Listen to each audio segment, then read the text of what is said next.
Welcome to the Go Home Show before Night of Champions, ladies and gentlemen. I'm going to make this short because I haven't been feeling very well. Not been feeling myself. So I'm only going to be focusing on the most important points that I liked and didn't like. First thing I'm going to talk about is the primetime players versus New Day. I still don't like the New Day gimmick, but they are still making it good. And that trombone of Xavier Woods is awesome. I'm sorry. I'm not a big trombone fan. I don't know what to say. Xavier Woods is making something out of that trombone gimmick. And it works. In the end, we know what happened. New Day is going to be going up against the Dudleys.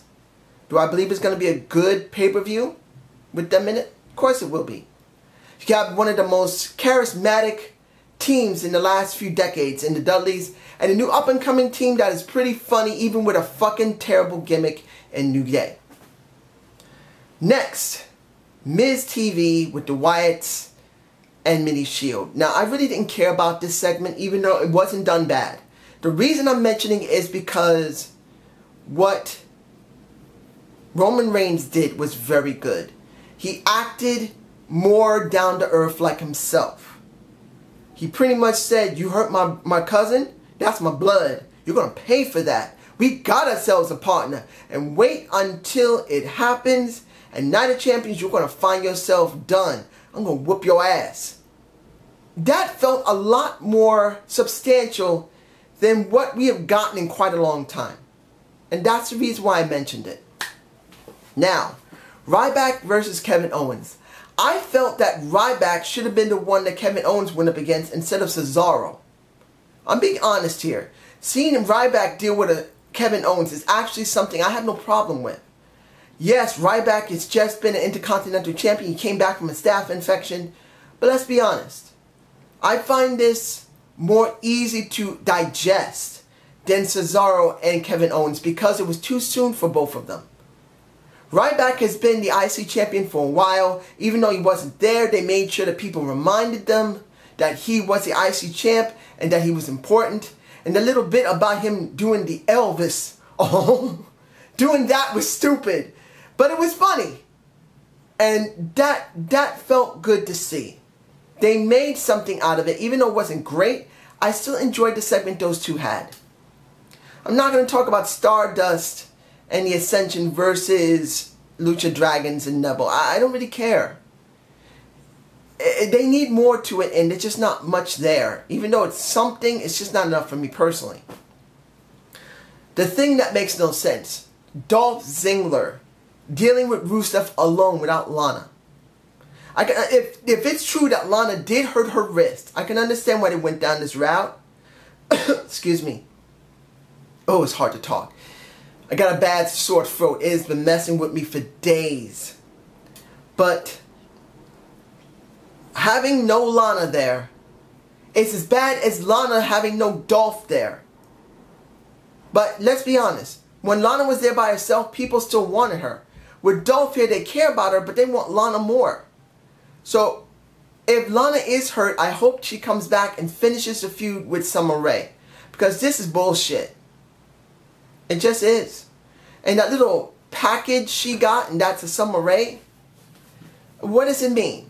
That he's messing with Summer Rae. Now he's going to try and get Lana and Summer Rae away from Rusev. It's not going to help Rusev, and it's definitely not going to help Dolph having two women. Even though we men love two women. Supposedly. I'm a one-woman guy, ladies and gentlemen. Even if it sounds tempting to have two women, it's just not me.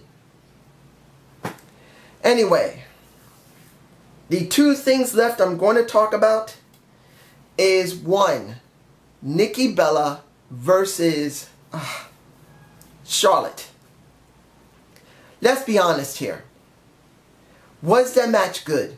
Yes, it was. Was Nikki Bella a match for Charlotte Flair? No, she wasn't. Now, anyone who loved the Bella twins, and Nikki Bella particularly, look, I'm not against you guys. You know how I feel about Nikki Bella. You know what I said in my debate of the week, that Nikki Bella needs to go away because they still see her as a Bella twin, not a Bella. Not just Nikki Bella. They see it as a Nikki Bella twin. a Brie Bella, a Nikki Bella. They always go for twins.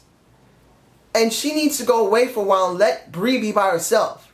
She needs to go to ROH. She needs to go to TNA. I know that's stretching it, but still. She needs to go over to FCW, somewhere where she can work on her craft. And be away for a while that the people can forget about her. So when she does come back, it'll be something special. I see a Charlotte Flair, a superior wrestler to Nikki Bella. I'm sorry. I'm not against Nikki Bella 100%. I don't think she has great ability, but I do believe she has ability. She's not a bad wrestler. And that segment she cut earlier wasn't bad either. It did feel a bit dry, kind of like a Randy Orton segment where it's that monotone voice. She did the same thing. I am Nikki Bella. I am the longest reigning diva now. She felt like Randy Orton in a sense. She felt very monotone. She just has that type of voice. But it doesn't mean she didn't do a nice segment. But why this? You could not do this at the pay-per-view. You couldn't just let Nikki Bella win. You couldn't just let Nikki Bella just have a celebration that she now is the longest reigning Divas champion and just left it at that. No match. But you had this match. You just gave us a free pay-per-view match and gave us a stupid twisting ending so it would be easier for her not to job there, to let Brie be the one to get the pin, and then to hear when Night of Champion come, if she tries to get out of it, she can't. She can be easily submitted. She can easily be tapped out. Well, I'm saying the same thing as submitted. She can easily be pinned, submitted. She can be counted out and she'll lose. And she will get, if she gets DQ'd, she will still lose. And Charlotte will win. It's stupid. Yeah, I can understand they're trying to get people to really be interested in this for Charlotte. But this was dumb. This was really dumb. Because I feel even though it drums up good interest, it belittles the women. It belittles Charlotte Flair, who should have a signature pay-per-view with this. It belittles Nikki Bella, that she should be allowed to get the longest reigning Divas champ without having some type of stupidness like this. It belittles Brie Bella, who I've said before, Brie can't go nowhere. Her husband is still injured and he's got a lot of bills to pay. And she has to do absolutely anything to bring in the cash. This makes her look bad. So it's stupid. But you guys tell me below why it isn't stupid. I'm not going to call you stupid, but I still feel the gimmick is wrong. Finally, Sting versus The Big Show. Now, if you saw my title, and I believe I am going to call this, why have Cena? You could have done this without Cena being there. Look, every time when someone special comes up, at the very end, usually Cena comes out.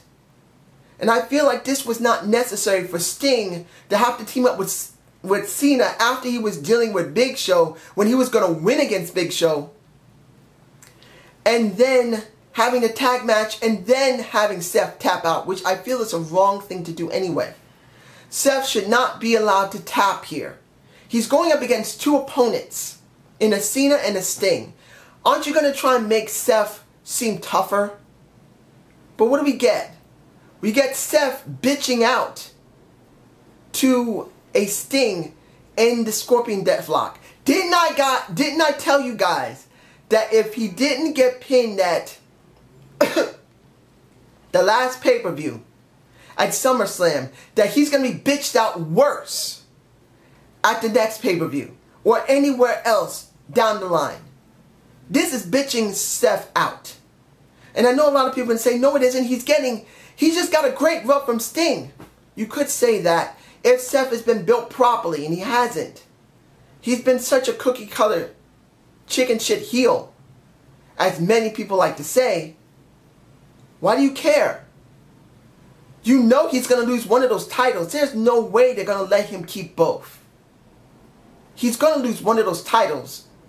And even if he doesn't look like a bitch losing it, he's going to be a bitch while keeping the other one. This was still a good show. But when it comes to the last part of the show, I felt that Sting could have just gotten the win alone and beat the crap out of Seth without having him tap out to the Scorpion Deathlock. But this is just me. What about you? So I hope you enjoyed the Zane view. Please give me a comment below. I'm very sorry this is late. I am not feeling well right now. I feel wiped out right now. I had to go to my doctor. I came back. I haven't been feeling well. My throat has been killing me. My neck is killing me. It sucks. But I still love doing these shows.